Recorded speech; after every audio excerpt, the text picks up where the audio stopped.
Welcome to Leading Ladies of Rio Rancho, brought to you by the Rio Rancho Observer. During this series, we will invite business and community leaders from Rio Rancho and its surrounding communities in Sandoval County for conversations on what they do, why they do it, and the issues they face. I'm your host, Tracy Goldeisen, editor of the Rio Rancho Observer. Welcome.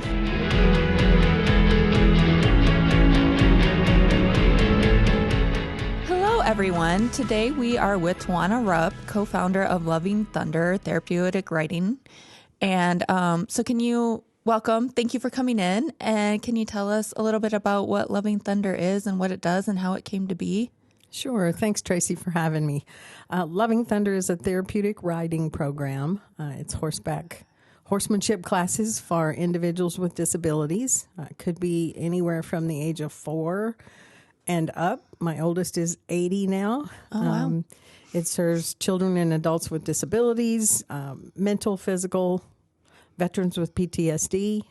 So there's a wide range of participants that come out. Okay. And how did you come to found the organization? I have a disabled daughter who is 42, and she had been participating in a hippotherapy program with an occupational therapist. And she gained so much benefit from doing that, and she was encouraged, and she wanted to go, and it wasn't like normal therapy. Mm-hmm. To her, it was just a way to get involved with the horses. And when the insurance company came in and said, well, she's plateaued, she's never going to get any better, they stopped paying for her occupational therapist. And at that time, I was like, well, we're not finished. We're not done. Right. And I had a couple of horses of my own and a small piece of property in Rio Rancho. And I went and got certified and started Loving Thunder. Okay. And how has the program grown or changed over the years? Well, over the years, the first 5 years, I worked a full-time job, and we just did it on Saturdays with about 13 participants on Saturday morning. And now we have a new piece of property in Corrales that has a covered arena. Mm-hmm. It's 7 acres of land. We have 57 participants each week, and we're now riding 5 days a week. Oh, wow. And then do you have any numbers on how many clients you serve, how many employees or volunteers you work with, and how many horses do you manage? Well, we have 11 in our herd. One of them is...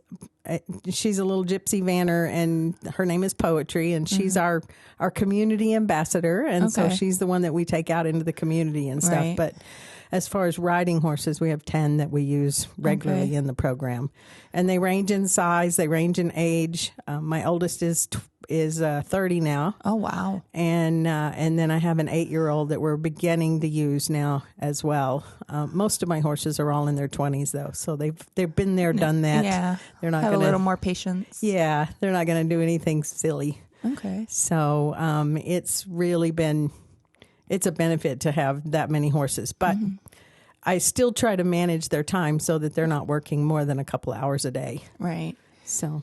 And then how many people are in your network, either with your employees or how many volunteers? Right. So we have only 2 full-time employees, and then we have 5 part-time employees. Okay. And they work anywhere from, 10 hours a week to 20 hours a week, and just in various places.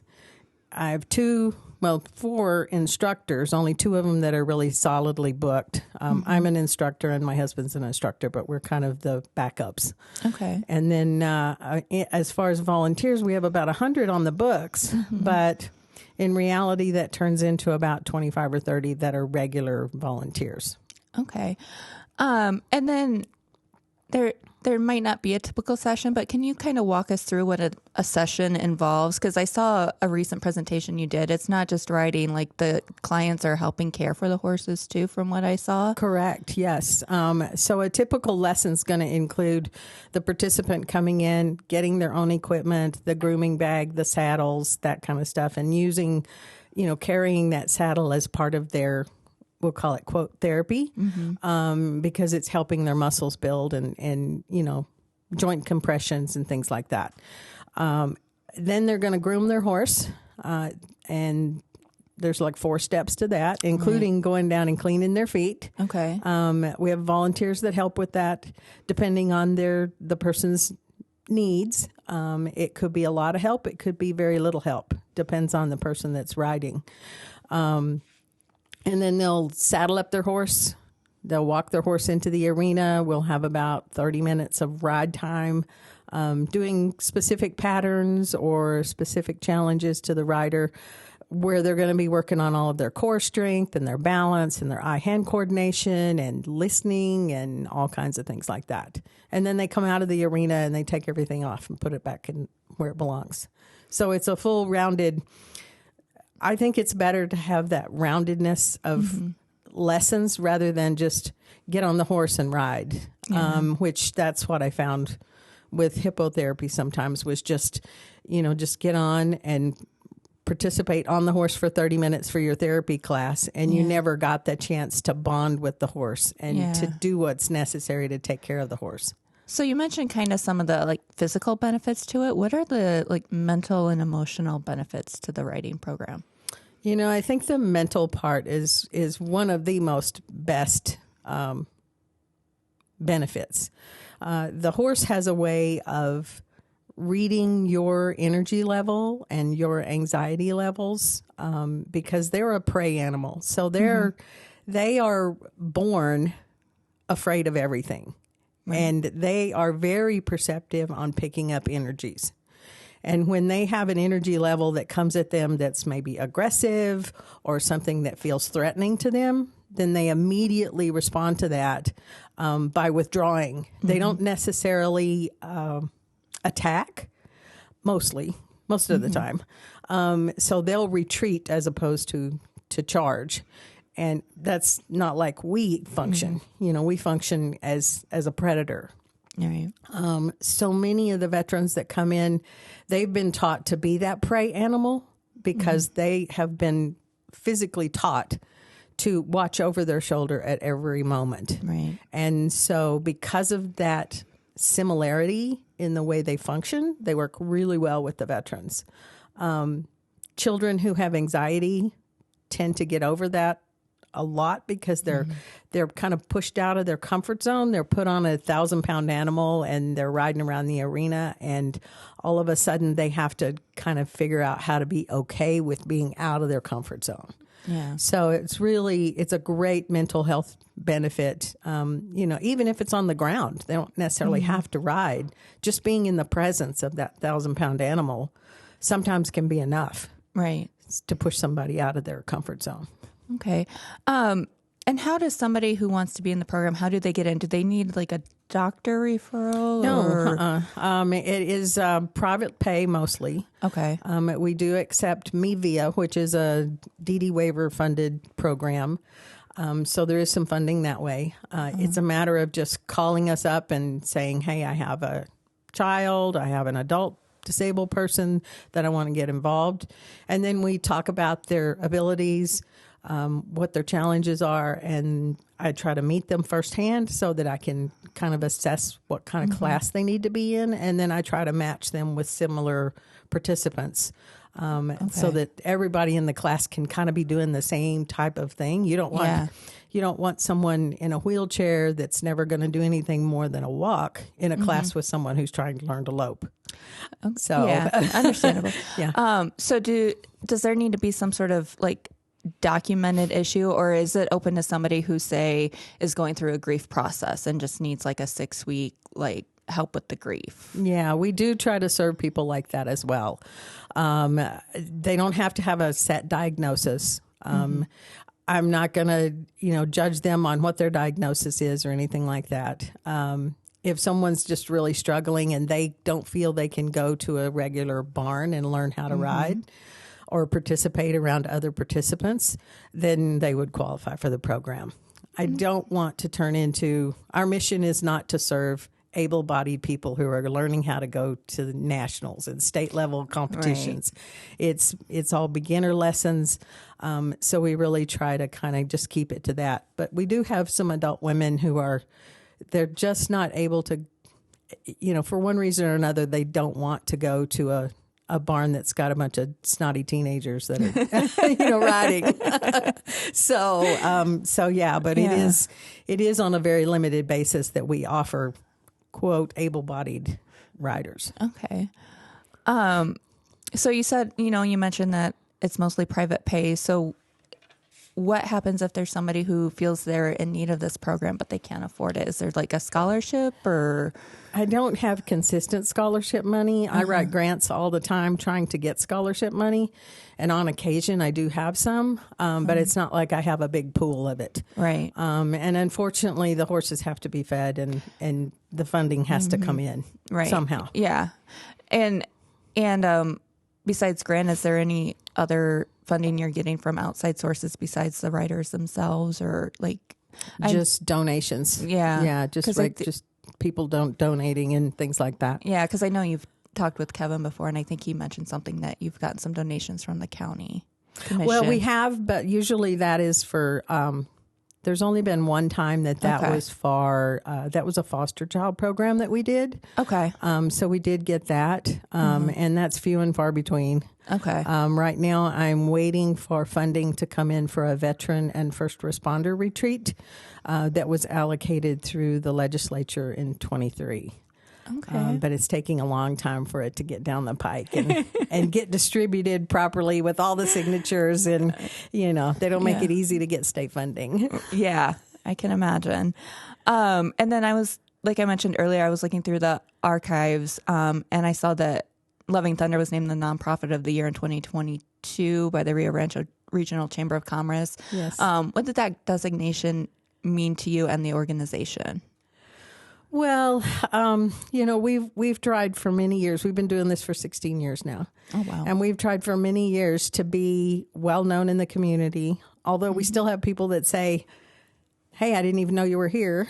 But we really try to be out in the community and out and about. So that was a recognition that we are getting out there and that people do know who we are, and that we are well known in the community. Yeah. Well, and speaking of, being out in the community, I've seen you at events like similar to the one that Haven House hosted this past weekend, and Sunday is Fun Day. And then I've also seen where Loving Thunder itself has hosted community events such as like the Meet the Neighbors, I believe. Yeah. So why, and then you mentioned like, I think something before we started about going out to juvenile detention. Right. So why is being out, besides visibility, why is being out in the community so important to your organization? Well, it brings people in. Yeah. It brings in participants, it brings in volunteers, and it brings in donations. Last year we had our barn party, our Barely Scary barn party, and we ended up getting a horse sponsorship off of that. So that covered that horse's cost for the whole year. Oh, wow. Amazing. So that was a big chunk of change, and that was because somebody... It happened to be one of our neighbors, and they had been wanting to come over since we moved in, and they made it for the barn party, so it's exposure, it's getting people to know that we're around. Sometimes that exposure comes from someone coming to an event and then taking it to a friend who might not have known about it. So it's just a way to get try to draw in the things that we desperately need. Okay. And so how can people help Loving Thunder if they feel inclined to do so? There's several ways they can help. First and foremost, they can come and be a volunteer. That does require some physical ability. It's hard to walk in the arena for 30 minutes with a horse sometimes with people. If you have to pull off a rider for an emergency dismount type of thing, then that's physically, you've got to have some physical strength in your shoulders and things like that. There's horse leading, which is, it's nice to have some horse experience to be able to do that. We've got some office work that they can help with.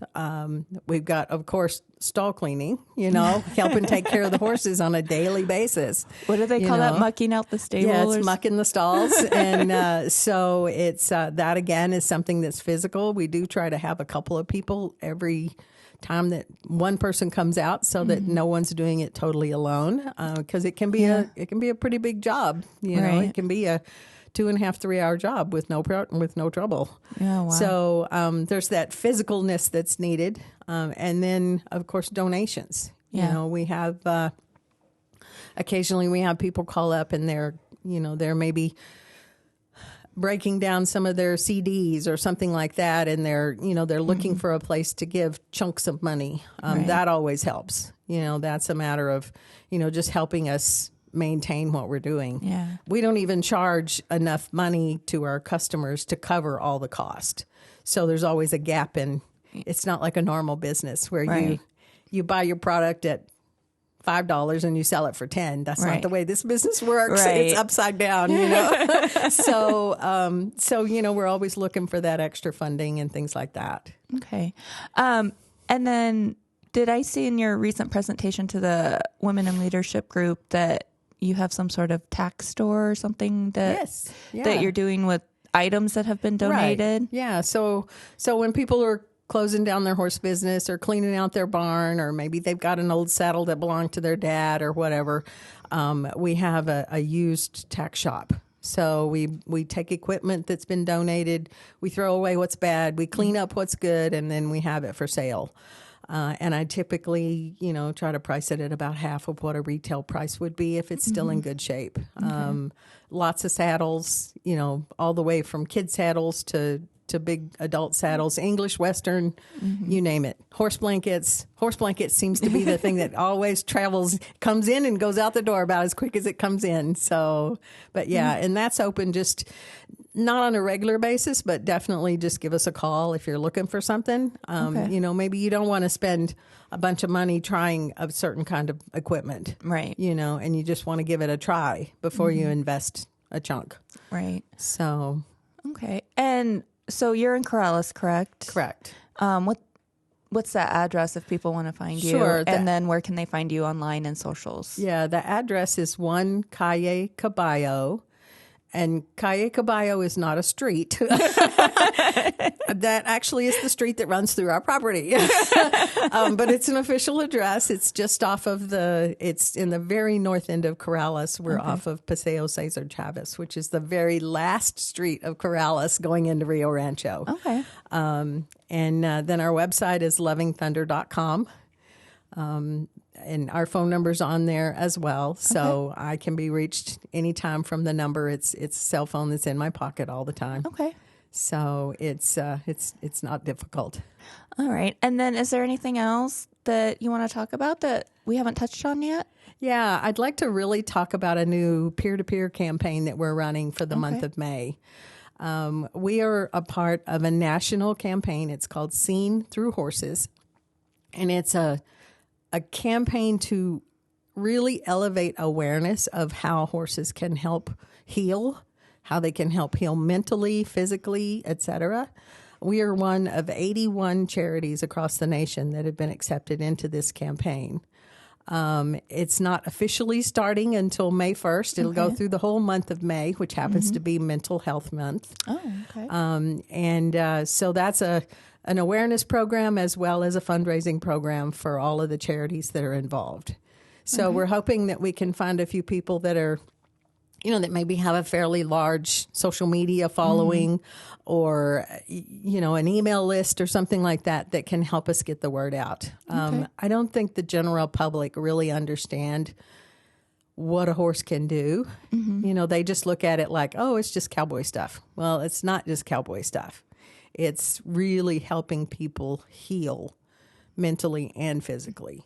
And until you've experienced that on your own, it's hard to understand that. Right. So it's better than any drug.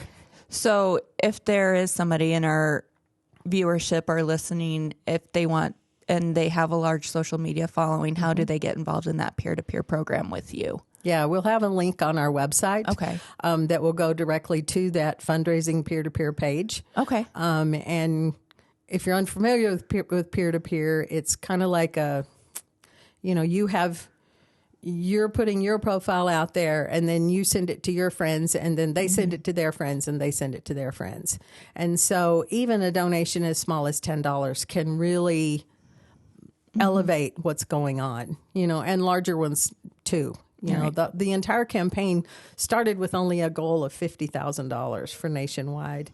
The campaign hasn't even started, and they're already at $37,000. Oh, wow. So they're going to definitely be raising their goal. And we're asking that each of our official ambassadors say that they'll raise $500. Okay. So, and then we're hoping to we have 7 now. And one of those includes a real estate agency here. It's called Will Bankers. Okay. And so they're going to have several of their agents that are helping push it out as well. And then we also have Vertus Cannabis, which is going to be pushing it out through their stores. Okay. So we're working on getting some really good foundation, you know, and this is going to be one of our major fundraisers for the year. So, okay.